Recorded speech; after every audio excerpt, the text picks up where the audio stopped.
Okay, I just wanted to do a quick lecture on first cybersecurity. We could talk all day about what cybersecurity is, cyber warfare, etc. Essentially, we're dealing with the digitalization.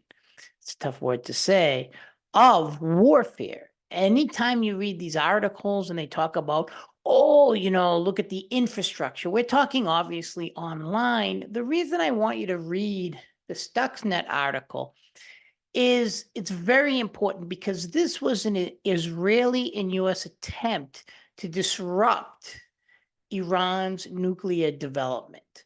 Why is that important? Well, first of all, it's important for a number of reasons. First, it does show that cyber warfare exists between states, not just non-state actors, criminal hackers trying to get money, etc., but state-on-state warfare has become cyber warfare to a certain degree. So years ago, this would never have been conceived, but trying to plant a worm within the process of, and if you read the article, it gets in a little more detail, Iranian nuclear development is absolutely amazing.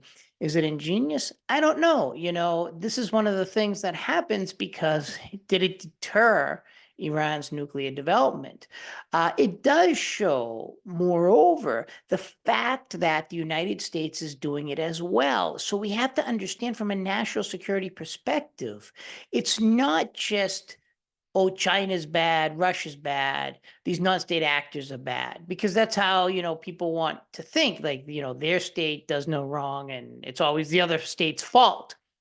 But this shows from an Iranian point of view or other people's points of view, like China, Russia, etc. Wow, wait, you're blaming us, but you're involved in this too. So no state is really innocent in cyber warfare. And it is a very powerful tool. Now there's evidence that Russia has used it in the Ukraine has done it in Russia, etc. The question is, how do we stop this kind of digitalization of warfare? And there's a lot of laws. I won't get into it. I do more in my international law class, but on trying to create a legal infrastructure to, like the Geneva Accords, etc., to regulate and codify the legality of these cyber warfares. But, in a state system where we live in anarchy, would anyone listen anyways? Just like, an ICJ, International Court ruling, right? International Court of Justice. Would anyone listen anyway?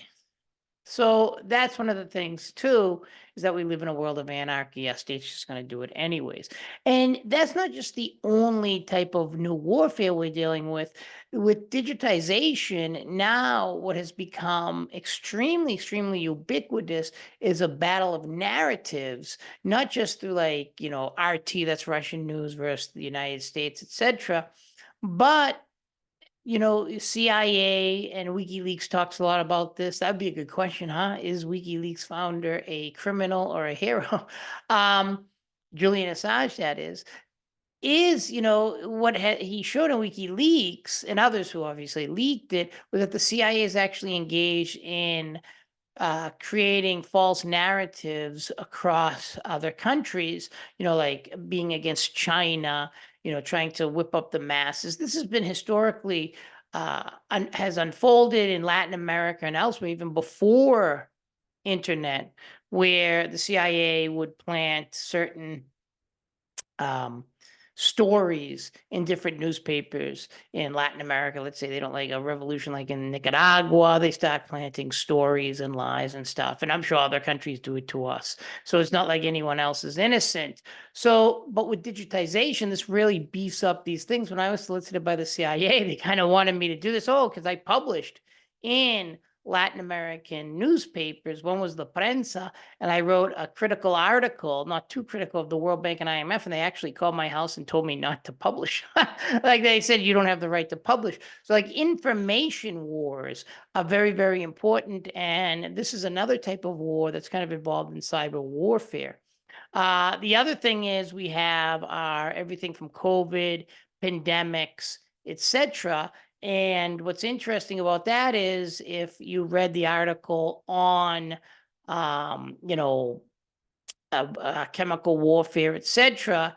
How do they test these? There is a large N example where they test them on mice first, because now I am not a doctor. Well, actually, I am a doctor, so you do have to listen to me.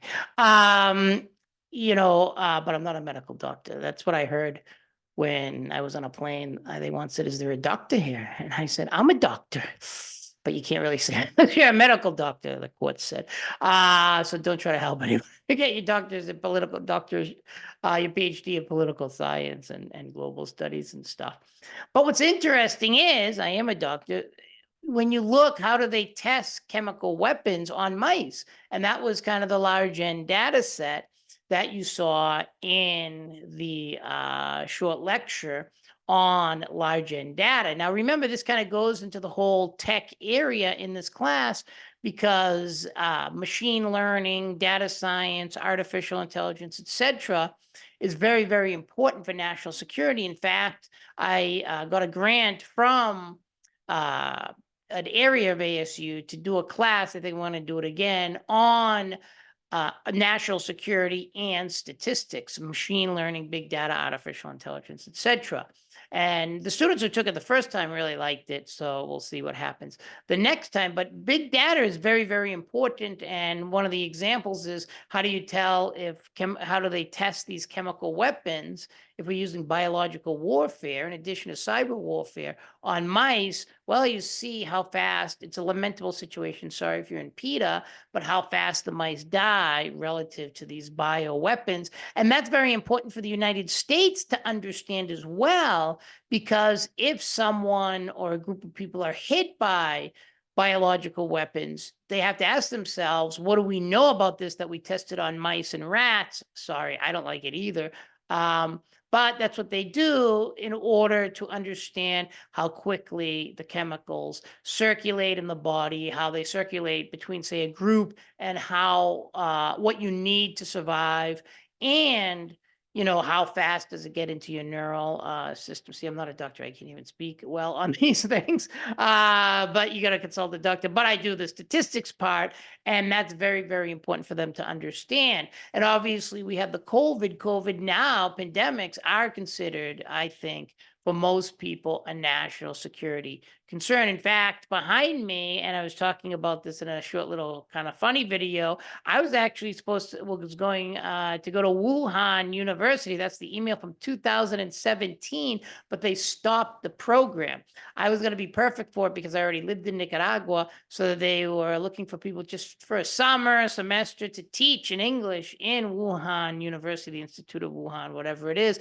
Interesting, that's the area of, they think, according to the Dina and I, of COVID development. So it makes me think, well, why would they want me? Maybe to stop the COVID because I'm so brilliant, or maybe to test on me because, if it can kill me, I'm so strong, it can kill anything. I don't know. I don't know who started the COVID. I don't know what happened. I'm not trying to legitimize or perpetuate conspiracy theories, but it would have been interesting if I were there. Would have the world been better off if I went to Wuhan before the COVID? I probably would have been one of the first to get COVID. But it is interesting. That was an email from 2017. So I would have been over there in Wuhan, and I found it arbitrarily one day. Oh, I remembered that I was supposed to go to Wuhan.